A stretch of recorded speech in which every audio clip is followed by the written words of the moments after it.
Heran, apa yang mereka kejar ke Palestina? Andai ada orang ingin merebut Irak, masuk akal. Merebut Irak karena banyak sumur-sumur minyak. Andai ada mau ekspansi ke Kuwait, masuk akal, karena sumur minyak di Kuwait banyak. Kenapa kembali ke Palestina? Ada apa? Tanah yang tandus, tanah yang kering kerontang. Mereka ingin membuat sebuah negara dengan keyakinan akan turun Mesias, sang juru selamat yang dijanjikan oleh Tuhan, dengan syarat orang-orang Yahudi mesti kembali ke negeri yang dijanjikan Tuhan. Yang kedua, Mesias sedang menunggu. Mesias melihat ke bawah. Kalau dia tengok di bawah masih banyak gurun pasir, dia tidak mau turun. Dia ingin melihat hijau. Kalau sudah dibentang karpet hijau, baru dia turun ke bawah. Maka yang dimaksud dengan hijau itu adalah ditanami tanaman-tanaman hijau, penghijauan yang luar biasa.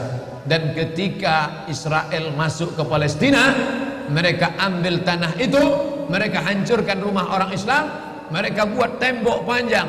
Penjara terbesar dan terpanjang di dunia adalah Palestina. Mereka kurung orang Palestina. Mereka buat tembok beton yang tinggi, panjangnya 700 km lebih. Dari Pekanbaru kita lihat, Anda menuju Medan Sumatera Utara 600 km. Mereka membuat tembok tinggi 700 km. Bayangkan, umat Islam terisolir dan mereka tanami hijau-hijau. Makanya Allah berkuasa. Allah mau tunjukkan kuasa, lalu Allah buat tanaman hijau itu menyala. Dalam pokok yang hijau itu menyala beberapa bulan yang lalu. Heran orang, Allah mau menunjukkan kekuasaannya. Kalian tidak mau tolong Palestina, aku yang akan menolongnya. Tanaman yang hijau yang mereka tanam itu tiba-tiba terbakar. Tidak ada yang bisa mematikannya. Sampai-sampai reporter wartawan Amerika mengatakan, tidak ada yang bisa mematikan kebakaran ini kecuali Tuhan, karena Dia yang membakarnya. Yang kelima, apa yang mereka lakukan untuk Palestina? Mereka meyakini ada Temple of King Solomon, tempel kuil King Solomon, Raja Sulaiman. Datang pula orang Indonesia latah, dikatakannya Sulaiman ini kerajaannya bukan di Palestina, di Yogyakarta, Sleman. Kata dia, King Solomon itu punya tempel kuil, dan Temple of King Solomon letaknya pas di bawah Al-Masjidil Aqsa. Apa maknanya? Mereka mengeruk setiap hari, bulldozer, traktor, ekskavator, terus mengeruk keliling Masjidil Aqsa. Mereka ingin meruntuhkan Masjidil Aqsa. Tulis Temple of King Solomon, enter, pilih image, tampak gambar replika. Inilah kerajaan Sulaiman yang ada di bawah Masjidil Aqsa. Akan mereka naikkan. Mereka sudah bangunkan rumah kecil replikanya, seperti orang Riau membuat rumah replika, rumah Melayu Kampar, rumah Melayu Siak, rumah Melayu Bengkalis. Di mana rumah itu? Di Purna MTQ. Anak-anak kita kalau mau tahu bagaimana rumah Melayu Kampar, bagaimana rumah Melayu Siak, bagaimana rumah Melayu Pelalawan, pergi ke sana. Sebagiannya ada, sebagian tak ada, entah kemana perginya. Tapi mereka membuatkan itu. Inilah dia replika kerajaan Temple of King Solomon. Artinya apa? Mereka ingin menghancurkan Al-Masjidil Aqsa berkeping, sampai akhirnya disitulah nanti kemarahan umat Islam. Entah marah entah tidak, melihat gayanya tak marah.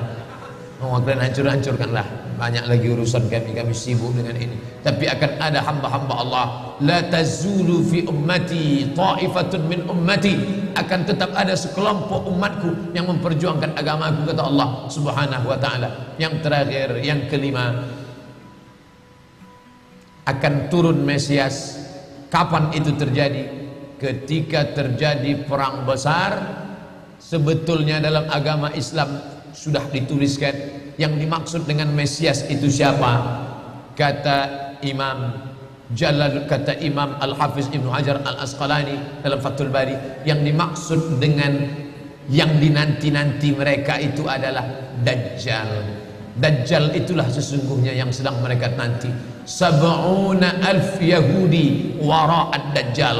ada 70.000 Yahudi yang akan berada di belakang Dajjal ketika dia turun nanti.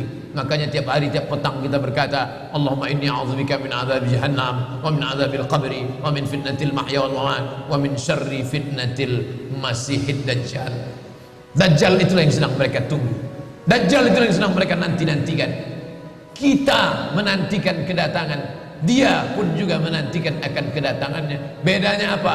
Mereka meyakininya dengan semangat.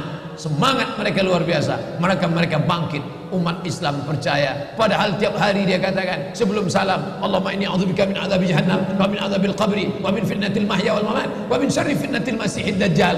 Tiap hari dikatakan, tiap hari diucapkan. Tapi dalam hati, betul tak Dajjal ini datang? Entah iya entah tidak. Mereka yakin Dajjal akan datang, tapi mereka katakan itulah pemimpin kami, itulah Tuhan kami, itu adalah jelmaan daripada Tuhan kami, itu yang akan menghancurkan dunia, dia akan menjadi panutan kami. Kita berkata itu musuh kami, tapi kita pun ragu entah musuh entah tidak.